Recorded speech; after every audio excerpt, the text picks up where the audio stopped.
Good evening, everyone. Welcome to this session. We are just waiting for a few more participants to join this session. So we'll wait for another 2 minutes and then begin the session. Your patience is much appreciated.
Once again, good evening, everyone. Thank you for joining in and a warm welcome to this session. So I'm Rashmi from Great HR and today's moderator of this session. So I'd like to welcome one and all once again to our 35th expert webinar, Parichay. And as you may know, the topic for today is recruitment and retention of top talent in 2023.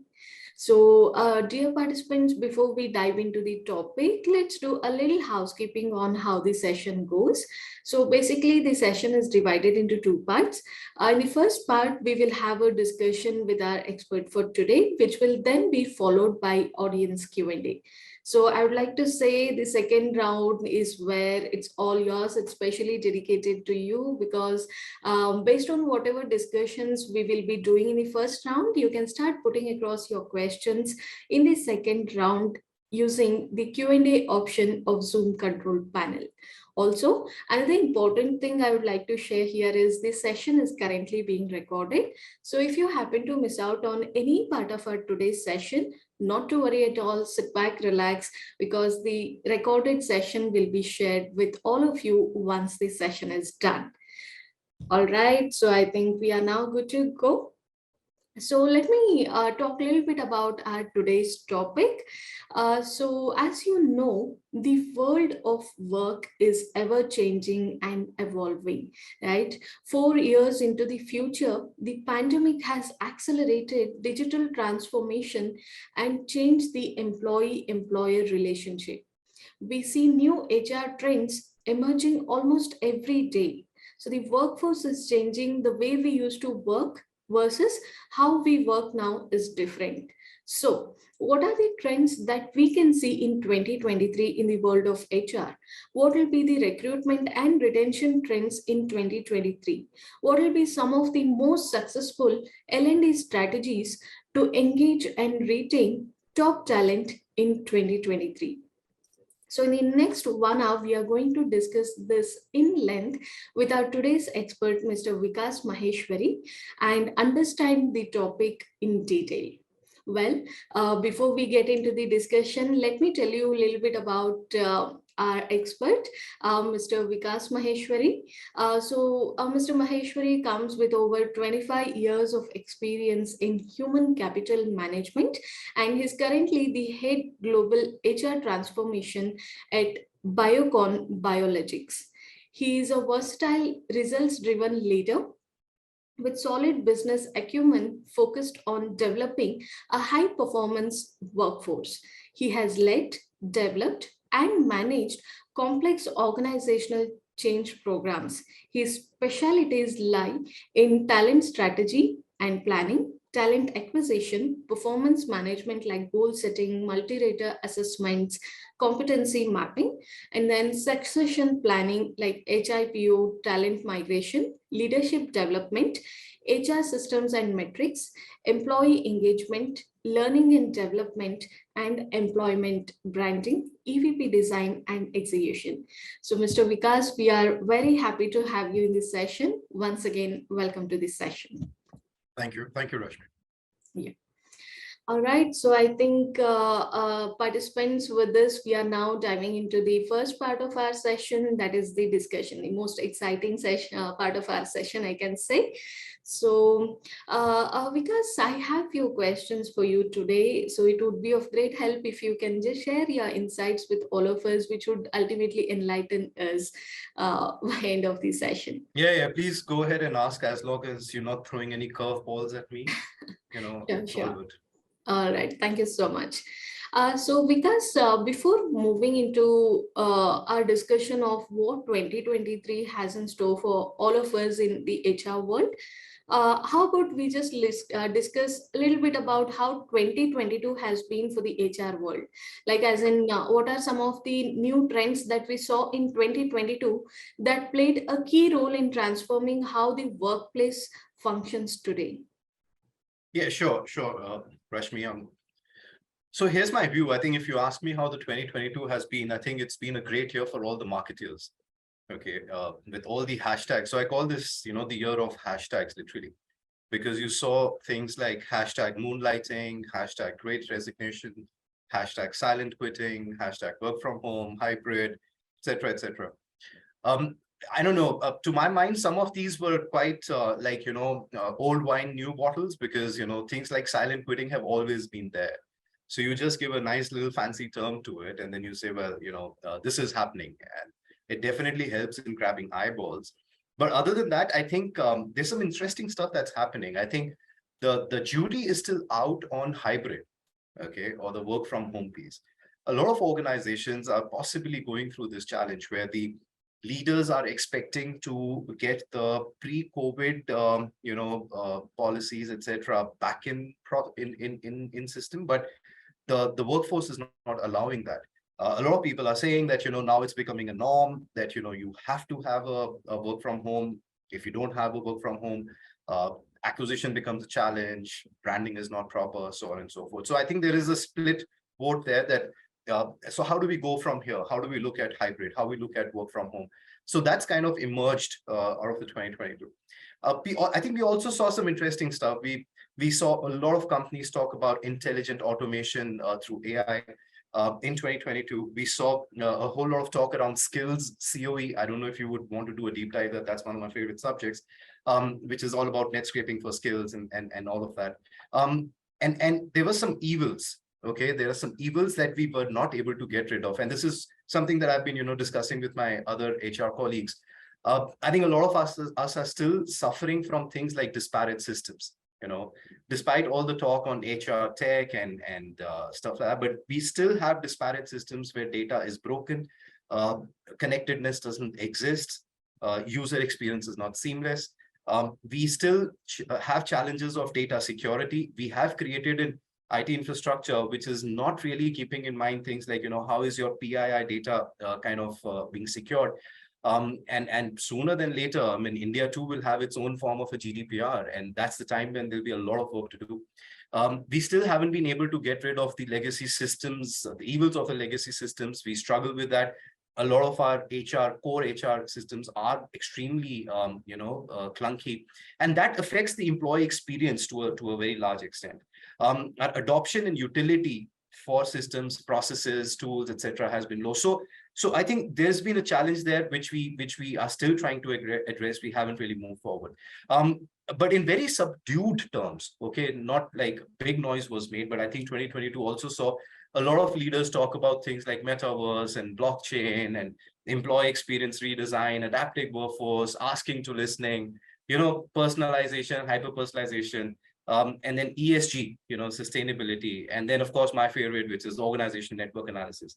A lot of these are very disruptive for HR in terms of, and this is not tech that I'm talking about. This is like everything that happens around HR, whether it's a practice or a policy or a technology. So these are disruptive in nature. And I think going forward, they are pivotal to make HR future ready. If HR professionals don't make these a part of the next year's people strategy, they will be witnessing a Kodak moment for sure.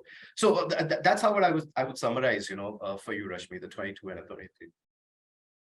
Excellent, excellent, Mr. Vikas. So now I'll come to the point. So the question is, what will be the recruitment trends that we can see emerging in 2023 according to you? Yeah, so I think it's exciting times, guys. I mean, it's going to get extremely challenging for the uninitiated, but the people who have laid down their foundations well, it's going to become extremely exciting. The opportunity is huge. And a lot of this stems, what I'm going to talk about next, a lot of this stems from, what we have observed in 22, the challenges that we have observed in 22. So I think improving the workforce planning, okay, to better inform, let's say, the buy, build, borrow strategies, that's going to be at the center stage for everything talent acquisition. So it's not going to be just an external looking function to say that, okay, here is a role, let's scout. I think a lot of this is going to be driven from the leaders to say, what of these roles follow the buy and what of these roles follow the build, and which of these are borrow, and borrow is quite near to gigs, which of these are borrow roles. Your workforce planning literally is going to start from there. Okay. And this is not going to happen like, overnight. It's going to be a long journey in itself. Internal mobility is going to take a front seat. And I think that's a big trend that a lot of us have been, kind of observing for some time. So when you talk of internal mobility, traditionally, this has always been about looking at IJPs, and then the route to IJP has been tenure, longevity in the organization, and performance rating. I think other than just looking at these factors, some new data variables or the new data sets that will get introduced to take those decisions are going to be around the skills and the learning journeys. Remote work, okay, that's a trend to watch out for. As I started saying that, the jury is still out, but remote work or work from anywhere is going to be at the center stage of flexibility. And since I bring up flexibility, I think just one important stat that should set the tone is to say, this word flexibility, okay, I did some research on a paper and I saw the 363% increase in mention of just this term flexibility in the job descriptions over the last 1.5 to 2 years. So what does that mean? That a lot of organizations have started inserting flexibility as a key component of their EVPs, through their job description. So clearly there is a recognition to say that the workforce today is expecting that kind of flexibility. However, this flexibility is not just about remote working. Flexibility is also about, internal movements, lattice, agile, planned, etc. So that's going to be another one, that how do you configure flexibility in your organization, starting from remote working, moving on to, internal movements. The third trend that I think is always been there, but I think it will amplify this year because there are a lot of solutions, which is the use of intelligent automation.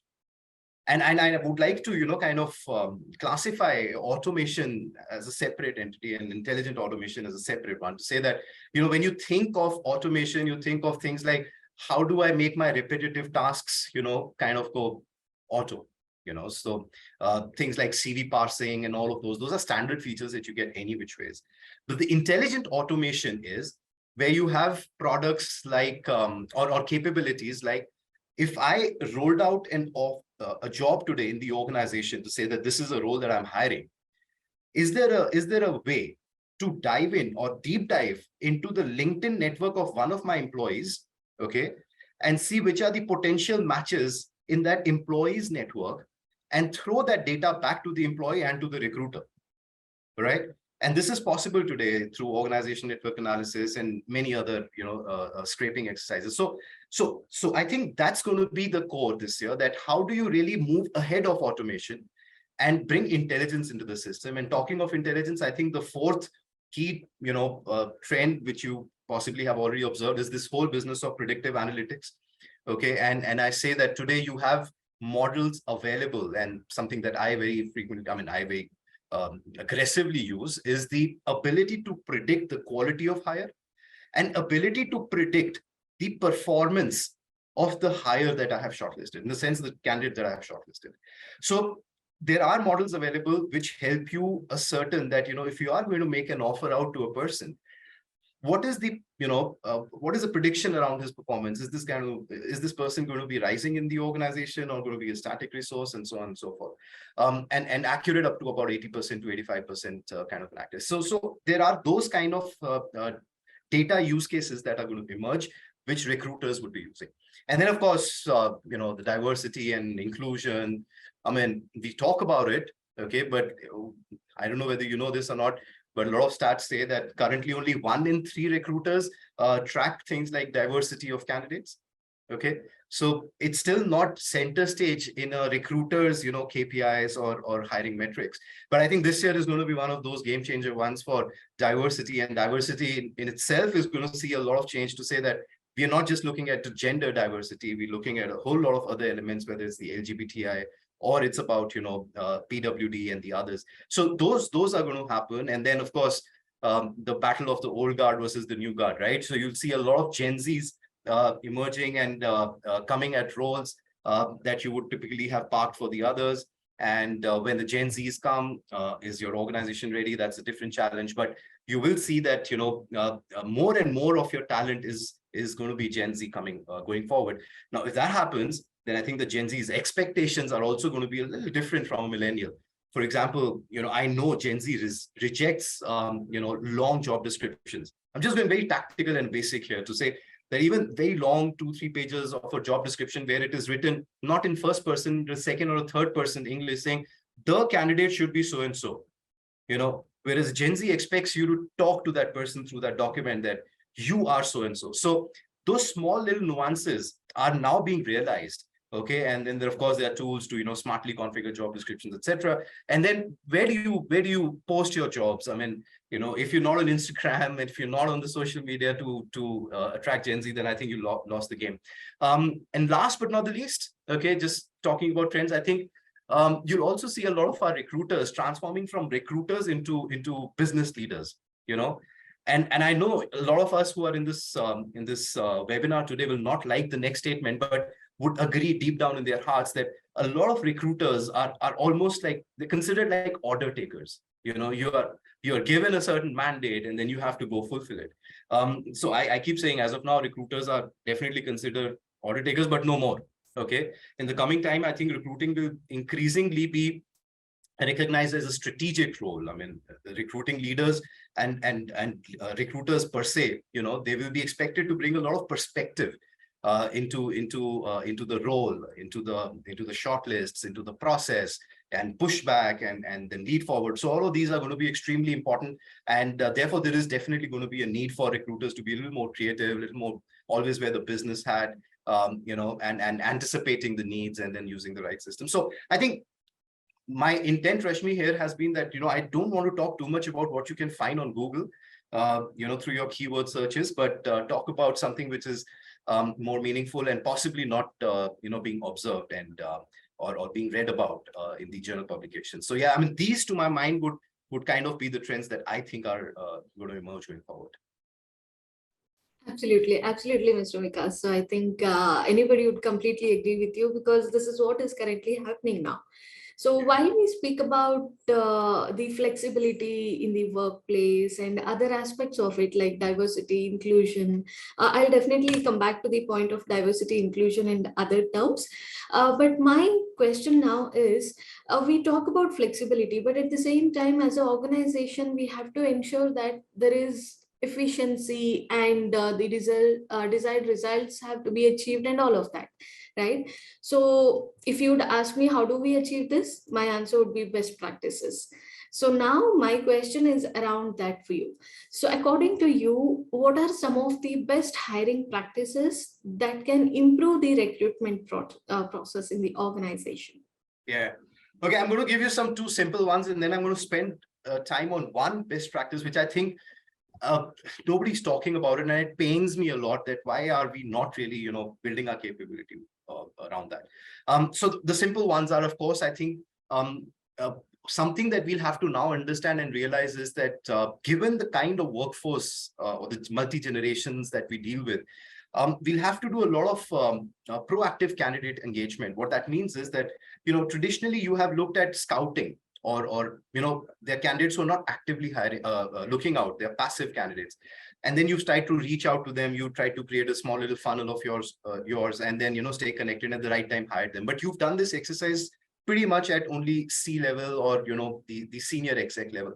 I think going forward, because of the kind of dearth of talent, let's say, but at the same time, there is a talent out there, but we just don't know which is the right talent. So it's about, fitting the right person for the right role. So you'll have to get into a lot of proactive candidate engagement. I think that's going to be something which people will have to bring as, a part or parcel of their day and day.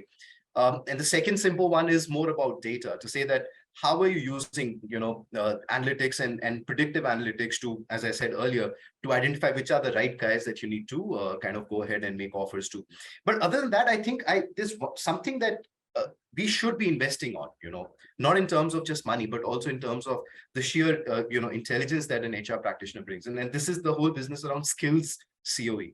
Now, just to give you a quick sense on what this skills COE is, and then I'll tell you how it impacts, recruitment processes. Skills COE is a study. It's an external study. So, for example, you have job descriptions, right? A lot of your job descriptions already have a lot of skills written onto them to say that these are the skills that you need. Now, what you can do now going ahead is that you can take those job descriptions and the skills written on those job descriptions, and then create a comparator basket to say that for a, let's say, for example, HRBP role, I want to benchmark and see that what are the competitor companies and in multiple geographies asking for, okay? And through a lot of net scraping, you can fetch information to say that which are the skills that your competitors and the others are asking, and not just skills, but even classified skills, to say that which are the adjacent skills, which are the declining skills, which are the emerging skills for the same role. Once you get a skill inventory like that, then you kind of choose and you reconstruct your job description to make it more relevant. The other big advantage of this is that you are also identifying something known as adjacent skill. So you as a recruiter or even a system might be rejecting a certain CV because they do not find the right keyword there. Because that skill is narrated in our business, for example, let's say, autoclave. But when you do a study like this, you realize that you may not be getting autoclave, but ionization is as good. I'm just giving you some examples. They may not mean anything, but there could be another alternate skill to that. And that helps the recruiter, identify the CVs, even if those keywords are not visible there. But then the other thing that you get is a solid success profile, which is absolutely relevant, with emerging and the new age skills. And then when you go out and you find candidates which are, kind of mapping to that, then your quality of hire kind of increases. So I think, and there are many such use cases, and the skills COE business just keeps going deep and deep. One only needs to imagine the kind of, net scraping that you can do. Not just skills, you can also net scrape that for every one little skill, what is the wage that should be paid? So you can map a skill to a wage, and that helps you construct the complete, compensation structure and not go wrong with an offer. So there are many such things that recruiters would possibly or should possibly be using as best practices. And these are not new age, fancy science fiction terms. These are realities. Organizations are using it. There is a vendor that I'm speaking to who we have brought in, and we are, kind of building our own skills COE. And I speak to them, and they say they've got more than 250 odd, skills COE installations in India itself. So what I just spoke to you is a reality. So I think pretty much this is how, you could make your processes and empower recruitment as a function. Sure, Mr. Vikas. So this actually leads to my next question. It's about strategies. So my question is, in terms of talent management, what are the top strategies that HR leaders will adopt in 2023? Well, I think HR leaders have understood that even before we get into strategy, they just have to change a mindset, and they've understood that HR is not equal to HR anymore. HR is equal to tech, is equal to marketing. And if an HR cannot demonstrate tech and marketing side by side, you are not ready for the future. And there are many examples, okay? I mean, let's talk about tech. I mean, everything that I've spoken about, you would have seen that, there is a recruitment practice that I talk about. And at the same breath, I talk about a tech, which kind of enables this. But then there is a marketing angle to it. And that is so relevant for all recruiters. Just for example, I spoke about Gen Z, okay? And I said that, where are you getting the Gen Zs from? So if you do not have the right, visibility on Glassdoors, on Instagram, on many of these other channels, you possibly are not appealing to those people. And that's basically a marketing, skill set that you need to have. The other is that traditional marketing practices, when I say traditional, I'm not saying old school, but, basic marketing practices are now being applied in HR. And a classic example of that is employee experience journey maps. Okay, where personas are created in an organization, and they basis those personas, experience journey maps are created, and then it is identified that what do you need to do better. Design thinking sits at the heart of it. And where does that come from? It doesn't come from HR. Design thinking is about, creating those empathy maps, and how do you, innovate in an organization. These are all, key mindset shifts that one needs to have. Only then you can build the right strategy. And talking about the right strategy and then what, HR leaders are going to adopt, I think, as I said, they are going to adopt tech and marketing in a much bigger way. I know of HR leaders who are now clearly, putting up in their job descriptions that even an HR BP needs to come with, tech jobs. I know some, organizations which are asking for recruiters who understand Python. Not that they have to hire Python, but, there is some amount of data that they need to work on, and that, doing analytics around that data needs Python. Python, by the way, is the easiest coding, language. So those are some of the things that are coming up. But on the strategy side, as I said, you will see a huge amount of conversations around skills. And we spoke about a use case to say, how does it impact talent acquisition? But let me also tell you how it impacts talent management.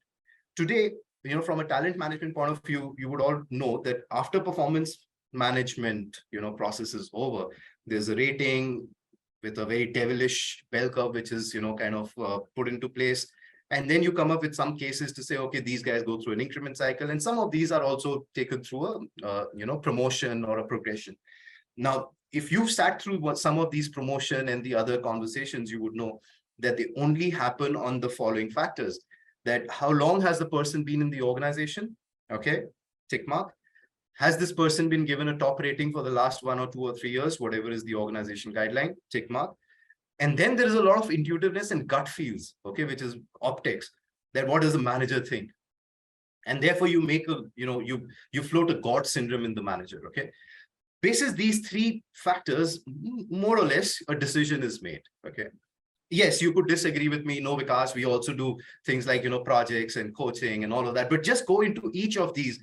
The final output or a successful output of a lot of these is still in the hand of a manager, right?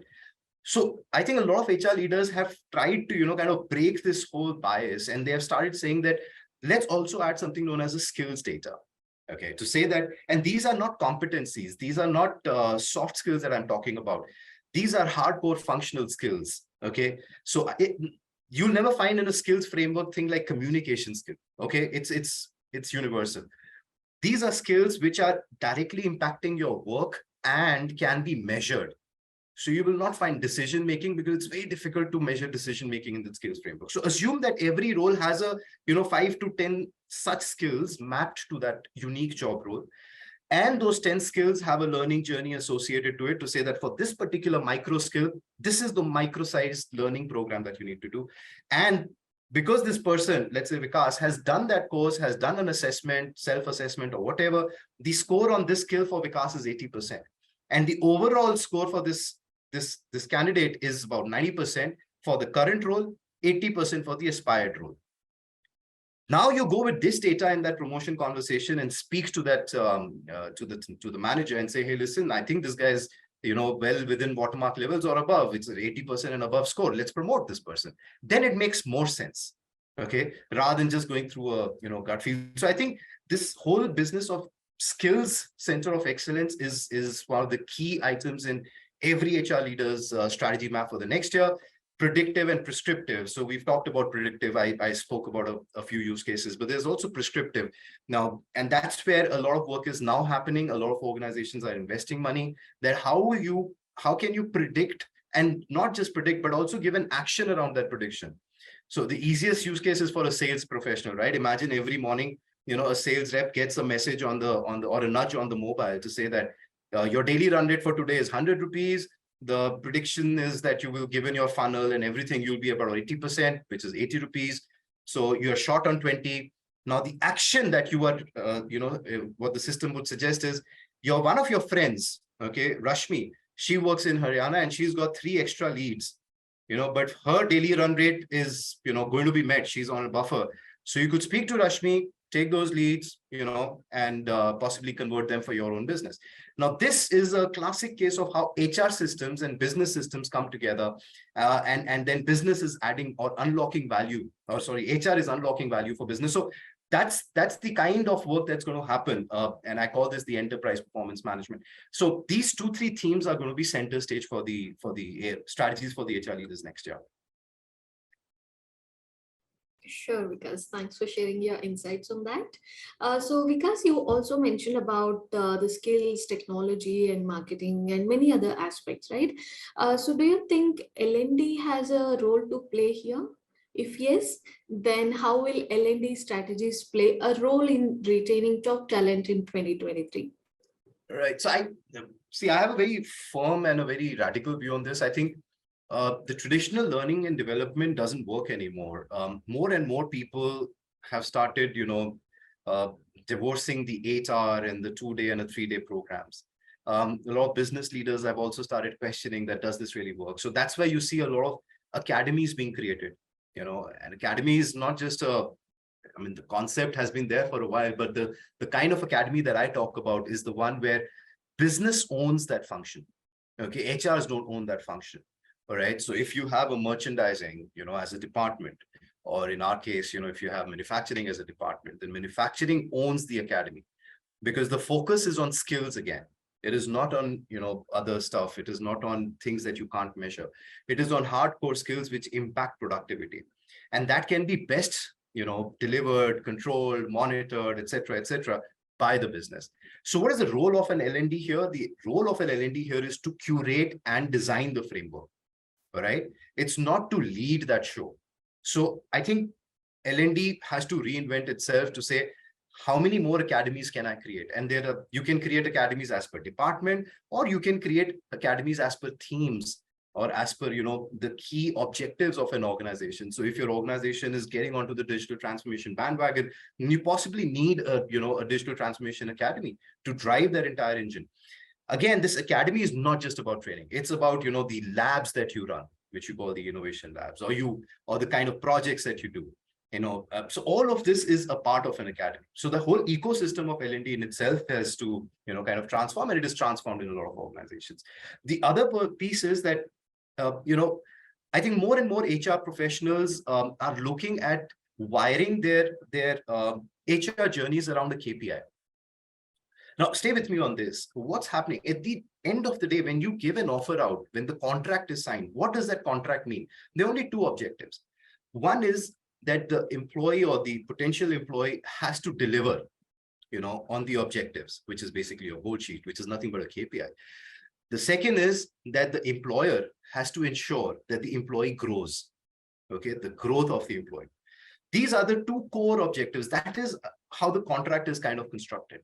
Now, at the end of the day, if KPI is the center stage for all of this, then can you wire all your HR journeys just on that KPI? Now, again, a use case. I'm a man of use cases. Otherwise, it's all 30,000 feet in the air. Imagine if you're an HR VP, or if you're an L&D head, or you're a sales guy. Sales examples are easy to understand, and your KPIs have been consistently, dropping on sales performance. Can the system, on its own, nudge you back to say that when I look at your performance, it's not saying it like that, but system is actually intelligently reading that this sales professional is excellent on the opening of a call, of a sales call, because the first few calls, it's always good. And the feedback is to say that, we will move forward. But during the objection handling and the closing or the negotiations is where, you tend to have a higher leakage compared to the other peers around you. So the system intelligently identifies that because your KPIs are dropping at a level of commercial close, therefore a program, which could be a micro-sized learning program, or a check-in by a manager, or a peer-to-peer connect just on negotiations and closing. Can that be organized through the system through a nudge without any manual intervention? Now, that's the kind of learning journeys that L&D strategists and HR leaders are now creating. And you keep thinking, similarly, if the KPI levels are going up, in the sense you're performing and overperforming, Can a reward and recognition journey be, kicked in? And so on and so forth. So there are many, many use cases, but how do you wire everything around, KPIs in HR is I think a problem that everybody, or rather, an opportunity that everybody is trying to see. And that's how systems are getting designed for driving L&D. Sure. Brilliant, Mr. Vikas. So on this note, I'll also come back to the point which you just mentioned earlier. It's about diversity, inclusion, and other things, right? So my question is, like you rightly said before, diversity, equality, inclusion, and belonging, all of these have been receiving a lot more visibility today, right? So in your opinion, what initiatives the organizations have to implement to promote this DEIB, this is how we call it, right? In all stages of the employee life cycle in 2023. Yeah. Sorry, you've touched a very raw nerve of mine, because I keep seeing a lot of things around diversity. But then when I do deep dives and I figure that, we're just counting numbers. And I keep saying that diversity is about counting numbers. Yes. But inclusion is about making those numbers count. So it's not enough to say that I hired 50% women workforce. I think what you also have to do, and that's actually not even a start point now. It was a start point probably 2 years back when people had just started talking about DEI. But hey, we move forward. Today, I think what we really need to focus on is that how many of those 50% that you hired are actually included, all right? I can give you horror stories around this. Definitely not in my organization, because I think we've done a fantastic job on ensuring that inclusion is at the center stage and not just numbers of diversity. But I think there are a lot of organizations who would resonate with me when I say this, that, PWD hiring, for example, is just a number there. It's just a statistic. You go and speak to that PWD candidate, and the candidate would tell you that I wish they had given me a little more work. I'm just like a fancy, statistic out there just to say that, okay, we are also doing PWD hiring. So I think when you talk about strategies to promote DIB, I think first, of course, is a mindset change, that what does diversity, inclusion, belongingness really mean to you as an organization? All right. If you're hiring women workforce, and I can tell you from personal example, okay, my daughter, she's in the 12th grade, okay, and she keeps telling me, why are companies, promoting so much about hiring women? I said, yeah, because they want to hire women, they want to have an equal opportunity. She said, then just have an equal opportunity, hire on merit, women will come, just ensure that you're not giving them less money as compared to anybody else, or less roles and responsibility as compared to anybody else. So one has to really think about how this new generation, and rather a lot of us, are thinking. We do not like to be stereotyped. We do not like to be tagged. You ask an LGBTI, do you like to be tagged? They don't care. They're like, listen, we have entered the organization, give us work. Don't tag us saying that, oh, you are LGBTI. Wow, I'm going to treat you differently. The last thing they want is that. So how have you created the ecosystem to include the people? Okay, so that's going to be at the core of your initiative. So things like, if you're doing conscious and unconscious trainings inside your organization, don't start from managers. Start from the security guards. Start from the receptionists, because that's where things break. If you're doing consciousness or conscious bias and unconscious bias trainings, don't do it only for women or only for men. Do it for all of them together in the same room. Okay, don't have targeted training programs. The second is, have some targets, but make those targets count. Use technology to identify where inclusion is happening. Don't go by managers' feedback. And there are tools. I don't know if you've heard of organizational network analysis. ONA is a tech which helps you identify that in your organization, which people are included and which are not. Now, how does this happen? It happens through a whole lot of data, data play. And so basically, it's all about collaboration, right? So there's a tech which goes and sits in your HRIMS system, into your mail exchange servers. They do a lot of NLP and semantic searches to understand that how does communication happen, and out comes a report to say that, women are not included, or are included in so-and-so team, but not included in so-and-so team. So you get those kind of diagnostics. Believe those diagnostics, don't believe what you hear from the managers. So I think these are some key initiatives. And last but not the least, please address pay, gender, and other equity gaps. Okay, we don't acknowledge this, but a lot of us know. That was one of the first things that we started doing here when we started talking about diversity, that how do I ensure that there is equity all across? Do a role-based diversity push if you want to, okay? That's completely up to you as an organization. But do create the infrastructure. In the absence of the right washrooms, the right physical infrastructure, you are not doing much by just hiring, a diversity or a PWE candidate. So those are some very basic but very important initiatives that a lot of organizations are still struggling with, and they are investing monies on. So I think that's how we want to do this. Sure, because I think you have put it in a brilliant way. I must say this here. So with this, I'll just go to our next question. But in the meantime, dear attendees, start putting across your questions. We will soon take them up and try and answer all of them. So Vikas, coming back to you, we have been hearing a lot about metaverse, right? Yeah. So a lot, like a really lot. Yeah. So not just metaverse, but the virtual world and many things which are connected around it, right? So can you please help us understand how HR will look like Yeah. in this metaverse?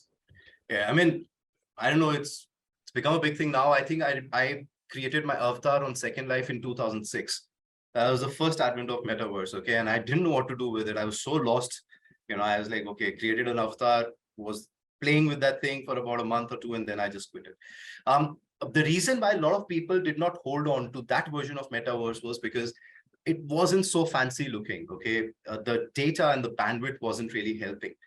Today, what you have is that you have much better graphics, and a much better wireframe and frameworks per se to run a metaverse in an organization. So the use cases in HR at this point in time, the ones that are successful, okay, I mean, there are many use cases, by the way. I mean, you can replace literally everything in the metaverse, but that sounds good. I'm not sure whether we are ready to replace everything that happens in a real life onto a metaverse. I know people are hating, there are a lot of people who are hating working from home. They're saying, I wish I was going to the office. I think I was more productive in the office. At the same time, there are people who are saying, I don't want to go to the office. I'm better off at home. It's very contextual, right? So metaverse kind of solves for the other lot. Okay. So some interesting use cases which have emerged and are doing well, I think, are on the talent acquisition space. So a lot of these, virtual tours that you would do, typically using 2D graphics and all of that, metaverse is a much, much better version. And metaverse actually gives you the capability that it's not just a standard, plain vanilla, static kind of a virtual tour which has been pre-recorded. If you create the right avatars using AI, you can do live conversations in a metaverse. So imagine if you're doing a virtual tour for our company, if we had a metaverse, and you saw that there is in the metaverse, you saw there's a CHRO cabin that you just moved around. You could actually walk into that room, okay, and talk to the CHRO for a few minutes. Okay, and now you must be wondering, is this live? No, this is not live. This is all a bot which has been trained, okay, over a period of whatever, 6-8 months to a year to handle different kind of questions. And it also learns on its own with more and more such interactions. So you could do those kind of experience tours. Rather than calling them virtual tours, I call them experience tours. So that's one kind of a use case. The other kind of use case is on sheer interviews, okay? And we know, we've done these interviews in and out. A lot of recruiters would resonate with me when I say that you even know when the candidate is going to ask a question, you know what that person means. And you also know the follow-up question that the candidate is going to ask. Now, if that intelligence could be transferred into a metaverse, what you could be potentially doing is giving a great interview experience to a candidate using the metaverse. So look at metaverse as a replacement to a certain sense of the physical interaction. But it is meaningless if you're not using AI here, if you're not using bots here, if you're not creating avatars here, and if you're not simulating different kind of experiences. The third use case is, of course, virtual collaboration. For example, what we are doing right now. This could be done beautifully on a metaverse with all your attendees sitting there, and you would actually feel that, you will feel their presence. And yeah, I mean, it's just a better way to do things. But then if you add the cost to this, okay, then you look at how many of the cities are 5G enabled, because a lot of new metaverse companies that are coming up, they do not have the kind of experience that metaverse has promised. And please be careful about who do you empanel for building your own metaverse. The real technology of metaverse is still expensive, okay? The graphics, the whole experience, it takes a lot of thinking, a lot of money. It possibly takes about a year to just train the bots and the avatars.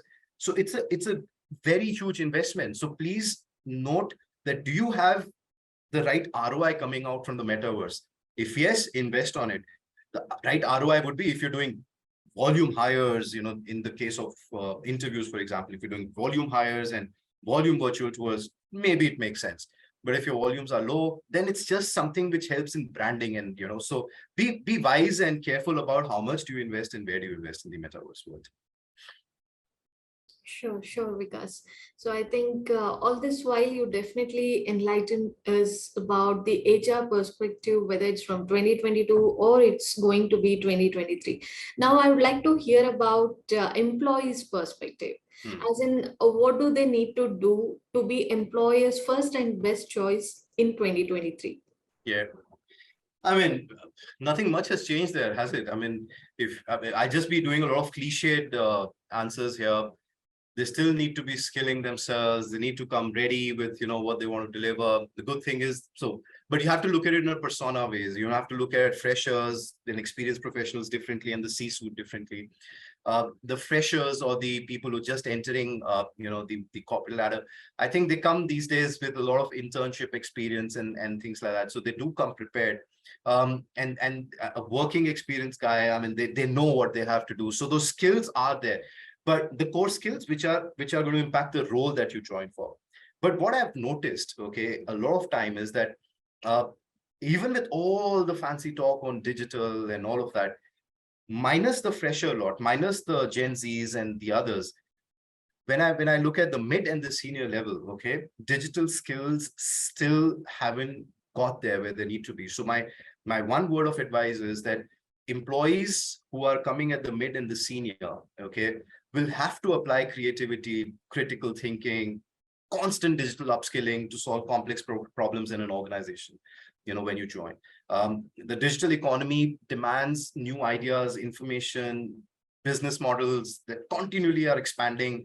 You're combine and shift into new ventures. So there's a lot that's going on. So in the absence of those skills, I think it'll be difficult. I'm just give you an example. I mean, are you on the design thinking? Do you understand agile? You're still a waterfall. So all of these are questions that are asked, irrespective of whether you're coming into tech or a non-tech role. I think employees must consistently refresh their digital dexterity. I mean, that's the most important piece. Okay, I don't think we have still got there. And I'm talking about after observing a lot of recruitments and a lot of things that are going around. The other is that ability to work with tech. Now you would see that I keep talking tech again and again, Rashmi, but the fact is that you talk about any organization, whether it's a hardcore manufacturing, ours is a hardcore manufacturing, but see the kind of tech that we use. There are pockets of resistance initially, but a lot of people today, they struggle if they haven't really, upskilled themselves on the tech. So you have to understand that tech is at the heart of everything that you do now.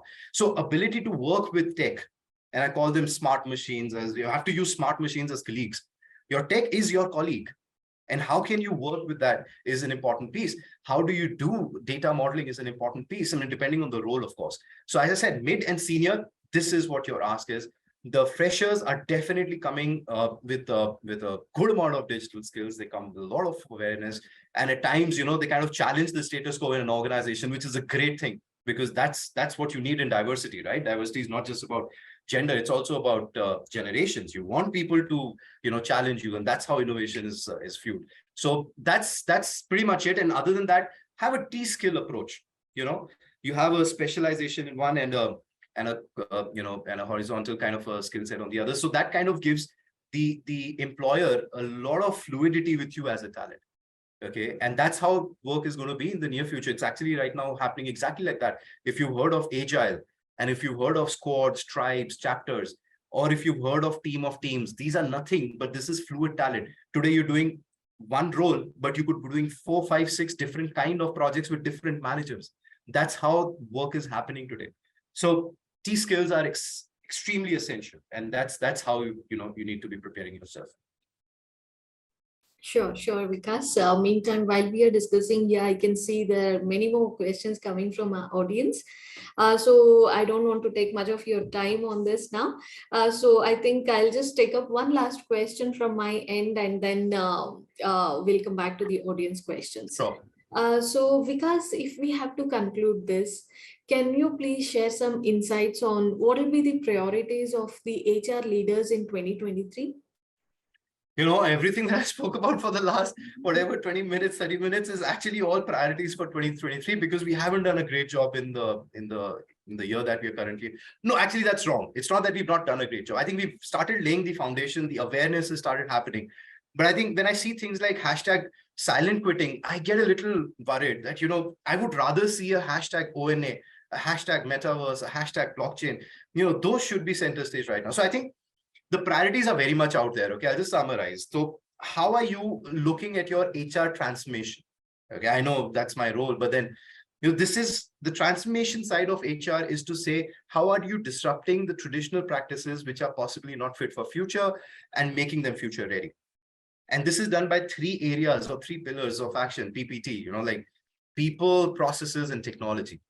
And when I say people, it's about people capabilities to be future ready. Process re-engineering completely overall. If you think that the shelf life for 9box is gone, then it's gone. So move on. There are many other things to look at. Okay. And then, of course, tech, that how does tech, kind of be at the center stage for all this. So that's one, that how are you looking at the entire transformation? The second is a lot of HR leaders have started investing on their digital orchestration, the product stack, that if you have a Oracle or an SAP or a Workday or whatever, then how do you bring in the new age SaaS-based solutions on top of that? How do you create better experiences? That's another key thing that people start looking at.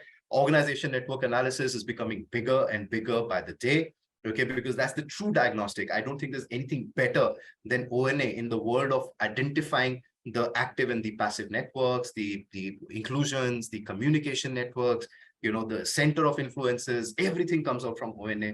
Move from asking to listening, and that's where things like a lot of these listening tools and data study like sentiment analysis or mood boards, these become very important. If you're going and asking a question, how are you feeling today? If I go and ask one of my team members in the morning, if I'm the boss, I'm feeling very good. In the evening as well, they're good. But if they go and punch a thing on the mood board or something, the reality might be different. So asking to listening, and then of course, metaverse. Also, I think it's time to wake up to blockchain. Blockchain has an interesting use case in the talent acquisition field from a track and trace perspective. Okay, so do some reading there, because you have to start doing your research and your homework because it's going to come. Okay, 2 years, 3 years down the line, there'll be a lot of blockchain players who will be coming up with some solutions to empower your recruitment processes. So are you doing that? And of course, data lakes, cyber security, ESG, these are going to be the key things that I think HR leaders should focus on going forward, other than the stuff that I've already spoken about, like skills, COE, and all of that. Sure, Mr. Vikas. Thank you for such an insightful and knowledgeable session. And I'm sure that our audience has gathered a lot more information and details on this buzzing topic. So now let's head towards the audience questions. So the first question from one of our attendees is, please share some examples of proactive candidate engagement. Okay, I can see the Q&A window now. Interesting. So I'll tell you, the examples are the same. So what I was trying to make as a point on proactive candidate engagement was that your proactive candidate engagement till very recently has been focusing on the senior layer of hiring, because it takes time. For example, you do these conferences, okay?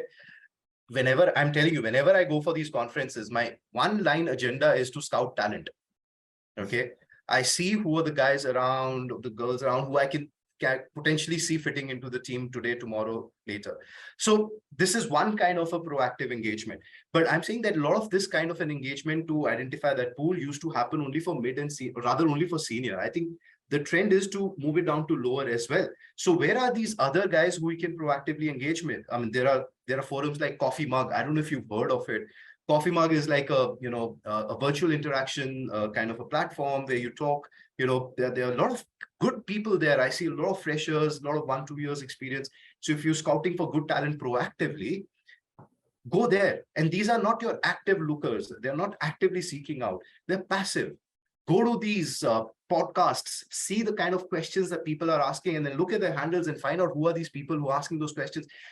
Guys, I don't need to tell you how do you do proactive engagement, but all I'm saying is that from senior level focused, you have to now go down to mid and junior, because the talent scouting is immense right now. Everybody is hungry for good talent, and they're sitting out there asking these interesting questions like you just asked. So who are these people is to be identified through seminars, through conferences, through virtual platforms.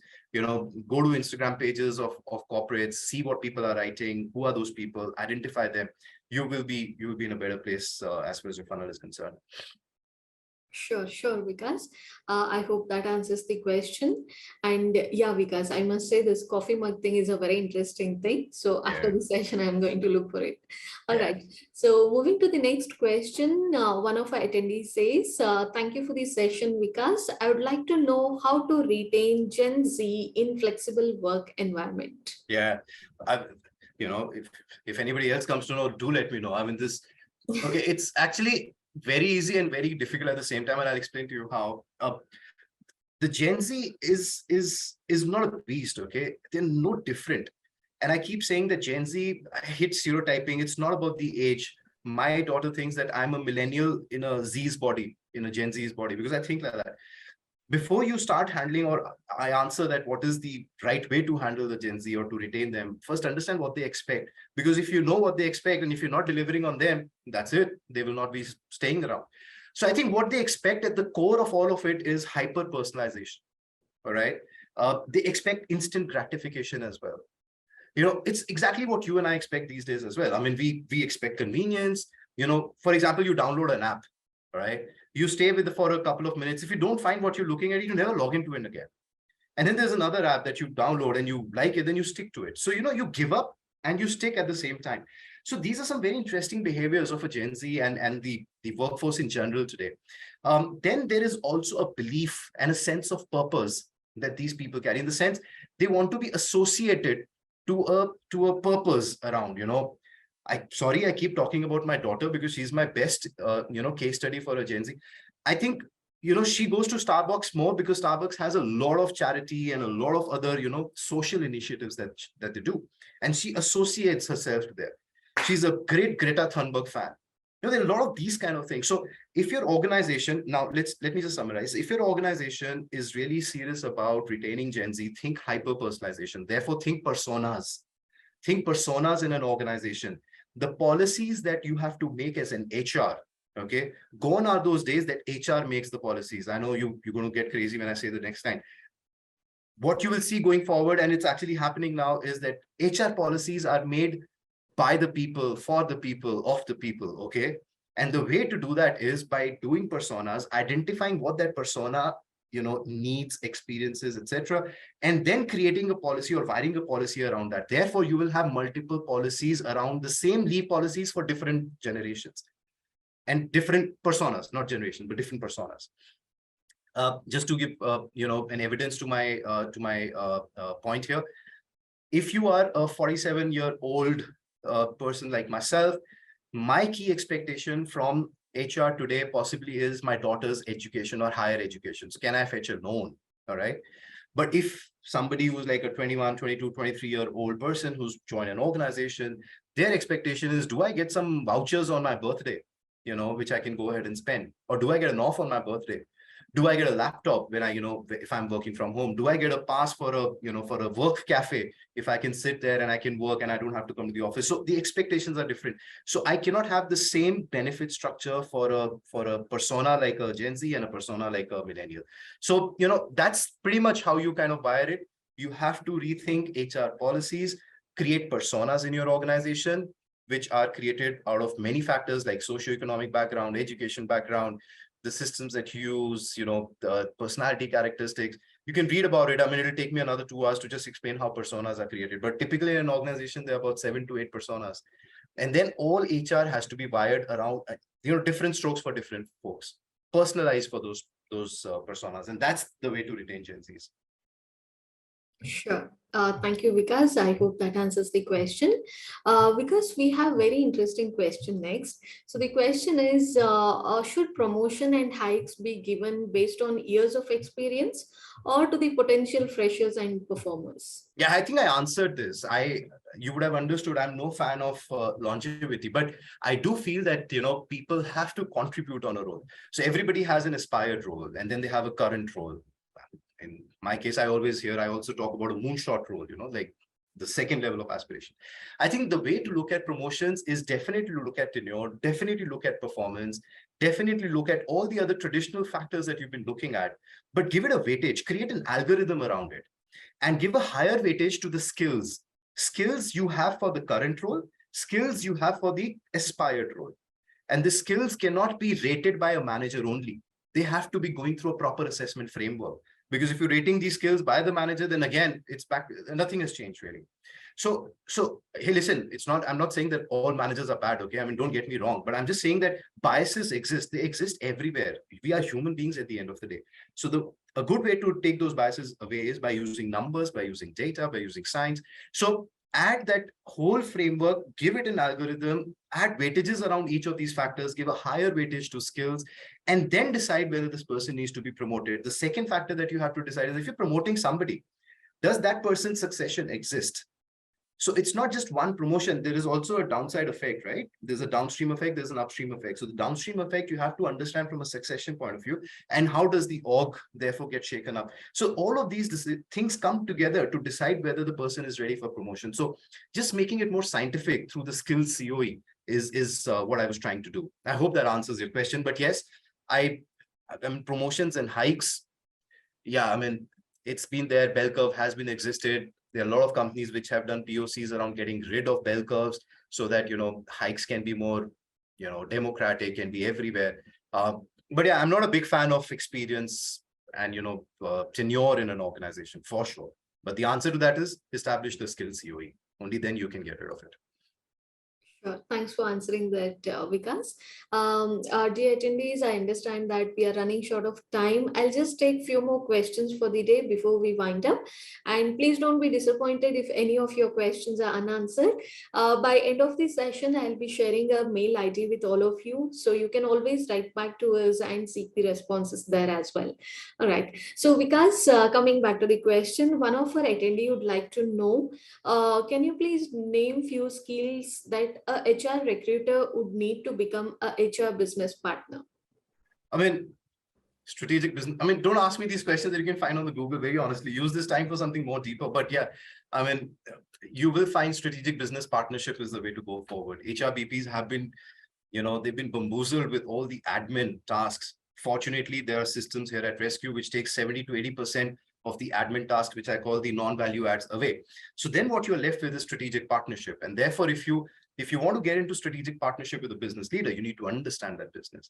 Then you need to understand strategy. Then you need to understand workforce planning. Then you need to understand how does the workforce planning, impact the business value chain, So these are important skill sets that possibly, I'm not sure whether you can learn for all companies, all industries. A lot of this is research based, but the intent has to be wearing a business hat. So summarizing this, have a lot of eye out for a business. So if, for example, if you were to come into biotechnology, or if you're going to pharma, which is my industry, or my ex-industry of retail, understand the retail trends. Then get into some basic, manpower planning scenarios if you're just moving into this role. Then get into, people handling and all of that. Not the other way around. Normally, we start with people handling. Okay, how do you handle people? And then I think the world has changed. People don't want to be handled anymore. Okay. I mean, if I tell you I want to handle you, would you like it? No, nobody likes to be sold. People like to buy, right? So people don't want to be handled anymore. People know what they have to do. Folks are intelligent enough. All they need is information. Now, how do you provide that? The second, layer of skills that you need to build is data. And I keep saying, in the absence of understanding data and the usage of data, and I'm not saying maths, data is not just numbers. Data is also English. Okay, I spoke about NLP. I used that term somewhere back. Neuro-linguistic programming. There are tools available which read a sentence and then interpret that sentence. That is the person happy, sad, whatever. So these tools are existing, but how do you create the universe of data? So understand that, understand tech, understand marketing. HRBP is, or rather all HR is all tech and marketing. So these are 4-5 things. Now, if you really want to get into deep dive, just type, there's an interesting platform called AI HR. I don't know if you guys have ever explored that. It's got a lot of interesting learning programs for the new age HRBPs. I would strongly recommend, read that. Make Josh Person your guru. Josh Person, I call him, he's like my God, okay? So There are a lot of good thought leaders who would talk about what deep skills are needed, but it'll be in these layers, right? I hope that answers. Yeah. Sure, Vikas. Thank you so much. I have one last question. I think you have already answered this partially, but if you would like to add something more. So the question is, how should we handle the case of moonlighting while hiring?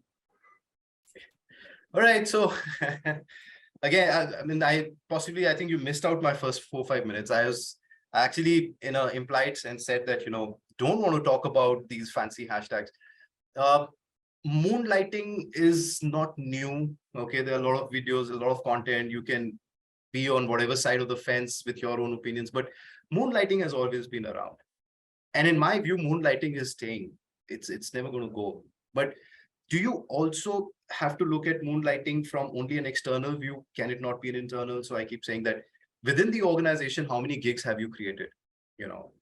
At the same time, if you're hiring an external candidate and there is no conflict of interest, which is like a moonlighting arrangement, a conflict of interest is not just a decision between you and the candidate. It is also, a decision between you, the candidate, and the employer of that candidate. If all of that is smooth, this should not be a challenge. But, wait for some time. I think it's not something that is just going to be let open in the air. There will be some legislations. I'm sure some organizations will start thinking about it. Conflict of interest is at the heart of the issue. That if I'm an HR guy today, and if I do HR transformation and whatever, and then I go to a competitor and I say, I'm going to do this every Saturday and Sunday for you as well. Guys, this is a conflict of interest.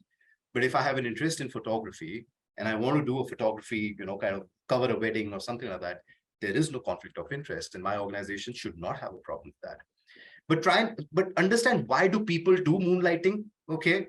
If you understand that, you can kill this whole conflict of interest business by creating those moonlight opportunities internally. Either people are bored of their role, they want more money, they want excitement, give them that excitement internally. I mean, I've started saying this, that, whatever events we do here, why do we hire photographers from outside? I'm sure we have photographers inside. Just make it like a gig, make it like a work, for 4 hours, pay money, get one of our own guys to do this. And for that matter, everything else. I needed somebody to make, a small little research paper. I found out, in R&D department, there's somebody who does a beautiful research paper. I contracted that person every Saturday and Sunday for a month. We paid their money. The moonlighting opportunity exists within the organization. People will not have to go out. That's my 2 cents on it. Beautiful. I think well said, Mr. Vikas. Thank you so much. So I think with this, we are now coming to end of this session. But before that, to our attendees, if you have not got your answers for your questions, like I already said, please don't be disappointed. We have this community called Great Tribe from Great HR, where a lot of HRs like you are already part of it. So Great Tribe is basically a knowledge sharing platform where many of your HR peers are already part of it. So you can also post your questions here and seek your responses there. And not just HR peers, but many industry experts like Mr. Maheshwary are already part of this as an expert panel. So you can seek your answers from them there.